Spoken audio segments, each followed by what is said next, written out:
If you've ever wondered what your Linux system is connected to right now, this video will show you the simple, safe way to see it. We're going to view active network connections using one clear command step by step with no guesswork. If you would like to follow along, there's a link to Troubleshooting Notes in the video description. Now let's go to the terminal and take this slowly. Before we type anything, let's get clear about the goal. We want to see what network connections exist, which ports are open, and what programs are using them. We are not changing anything, we are only observing. The simplest and most modern tool for viewing network connections in Linux is called SS. SS stands for Socket Statistics. A socket is just how programs talk over the network. You don't need to remember that, you just need to know that SS shows live network connections. So if I was to run the SS command, this is the output I would get. So let's read this slowly. The state tells us what the connection is doing. Estab means establish, which means active. Local address port is your machine and the port is using. Peer address port is the remote system on the other end. This already shows active connections in real time. This is useful when you want to confirm that your system is actually connected to something like an SSH session or a web request. Most of the time in IT, we care only about listening services. A listening port means a service is waiting for connections. So to find listening services, we would do the SS command again, space, and then -L for listening. These are services that are running and ready to accept connections. If a service is not listed here, it is not listening. This is how you confirm that something like SSH or a web server is actually running. Most beginner-level troubleshooting focuses on TCP connections. TCP is used by SSH, web servers, databases, and most applications. The command ss-t will limit the output to TCP connections only.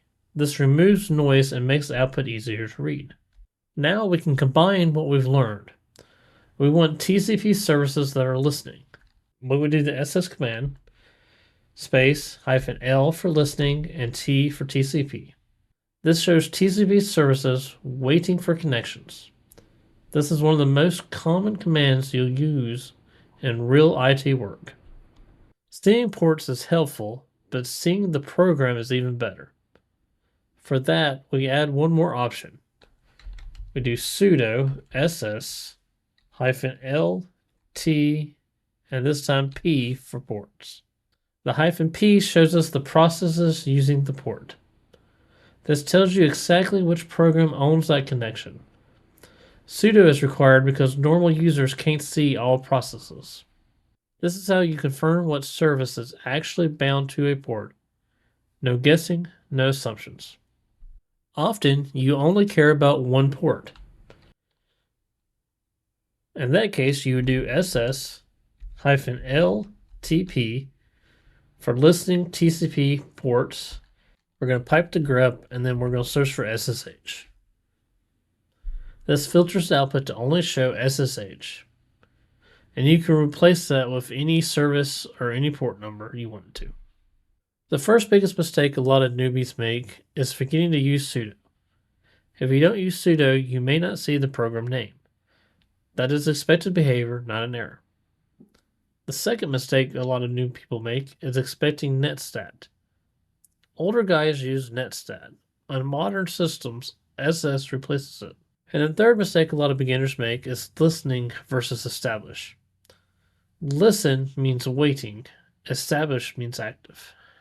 So let's break this down into a real-world IT example. Let's say we have a web application that's not responding. The first question is it even listening? So we would do sudo ss-ltp pipe to grep for port 80. In my case, nothing's going to appear because I don't have a web server installed. If there was a web server installed and you got no response, that narrows down the problem to the service is not running. And this is how IT troubleshooting will actually work. You confirm the problem, you don't guess the problem. A small next step is to watch connections live. Do watch ss-t, and this refreshes every 2 seconds. and can help you see connections appear and disappear in real time. This is optional. Only use it after you are comfortable. Now go and work through this a few times until it feels natural. You don't need to memorize anything, just understand what you're looking at. If you found this video helpful, please leave a comment below, and I will see you in the next video.